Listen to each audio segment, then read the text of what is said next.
Салам достор, сиздер менен мен Кей жактан.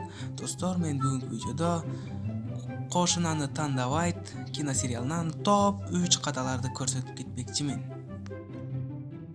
Жана достор, бизде биринчи орунда турган бул ката. Бул эжебиздин чачын көрүп жатасыздар. Ушундай абалда турган болчу. Ал эми бир аз убакыттан кийин чачы ушундай абалда турган. А эмне бул эжебиз чачыны деп үйдөгө кайрып алганбы? Билбейм. Сен алдамчысың деп мага ишенбей жатсаңыздар, анда ушул видеону көрүп алыңыздар.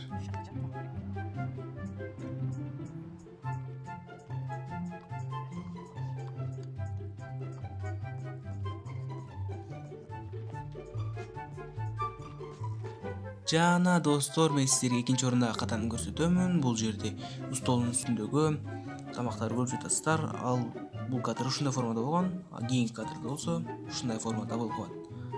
Бул эжебиз дагы ахалай сем саламен деп өзгөртүп салган го. Эгерде мага ишенбей жатсаңыздар, ушул видеону көрүп алыңыздар.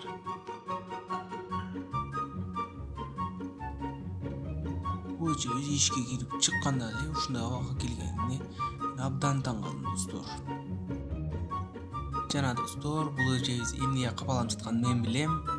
Себеби мен ушул кинонун каталарын тапкандыгым үчүн ал эжебиз жигити берген гүлдөрдү дагы тытып салды достор.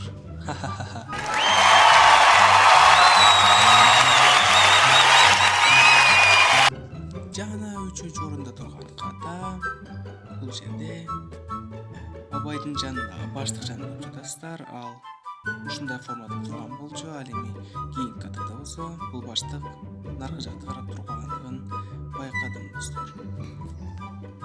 Достор, бул баштык Абайдын аялы аябай чини келип катуу басып келип жатканда болушту. Наркы карап алса керек.